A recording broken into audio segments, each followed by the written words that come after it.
Dear friends, myself Sreekanthan. ഞാനിവിടെ ഇന്ന് ചർച്ച ചെയ്യാൻ ആഗ്രഹിക്കുന്ന വിഷയം വെനേസ്വലയിൽ അമേരിക്ക നടത്തിയിട്ടുള്ള അധിനിവേശമാണ്.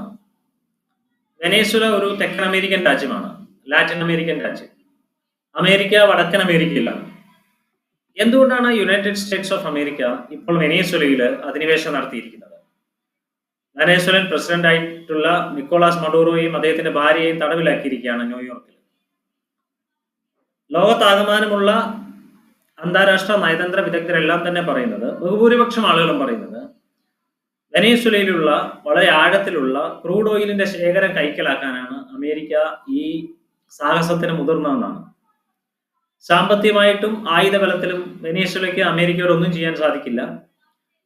മാത്രമല്ല, വെനേസ്വലയിൽ കുറെ കാലങ്ങളായിട്ട്, കുറെ വർഷങ്ങളായിട്ട് ജനങ്ങൾ കടുത്ത ദാരിദ്ര്യത്തിലാണ്.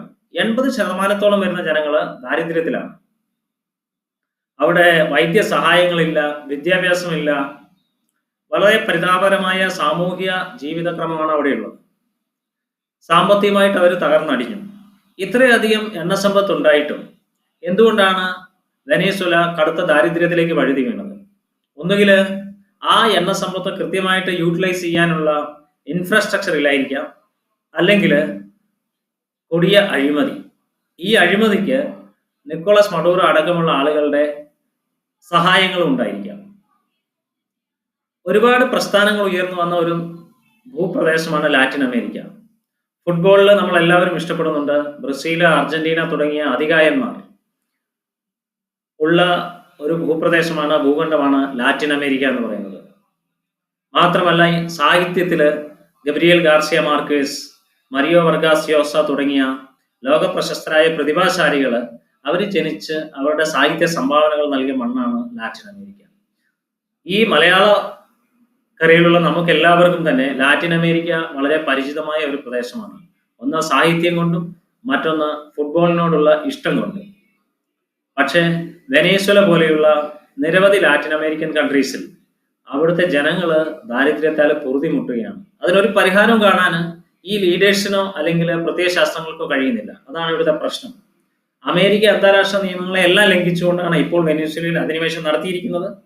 എക്കാലത്തും ലോകത്തിന്റെ ചരിത്രം പരിശോധിച്ചു കഴിഞ്ഞാൽ സാമ്രാജ്യത്വ ശക്തികൾ മൂന്നാം ലോകരാജ്യങ്ങളെ തങ്ങളുടെ ചൊൽപ്പടിക്ക് നിർത്തിയിട്ടുണ്ട്. അവിടുത്തെ വിഭവങ്ങൾ ഊറ്റിയെടുത്തുകൊണ്ട് തങ്ങളുടെ രാജ്യത്തേക്ക് കൊണ്ടുപോയി അവര് തങ്ങളുടെ രാജ്യത്തിന്റെ അഭിവൃദ്ധിക്കായിട്ട് ഉപയോഗിച്ചിട്ടുണ്ട്. ഇത് നടന്നുകൊണ്ടിരിക്കുന്ന ഒരു കാര്യമാണ്. പക്ഷേ വെനേസ്വലയുടെ ഗ്രൗണ്ട് റിയാലിറ്റീസ് മനസ്സിലാക്കുമ്പോൾ ജനങ്ങളുടെ ദാരിദ്ര്യം, അവർക്ക് വൈദ്യ സഹായങ്ങളില്ലാത്ത ഒരവസ്ഥ, അവർക്ക് മറ്റു രാജ്യങ്ങളിലേക്ക് കുടിയേറേണ്ട ഒരവസ്ഥ, മാത്രമല്ല ലാറ്റിൻ അമേരിക്കയിലെ മിക്കവാറും പ്രദേശങ്ങളെല്ലാം തന്നെ മയക്കുമരുന്ന് മാഫിയയുടെ നിയന്ത്രണത്തിലാണ്.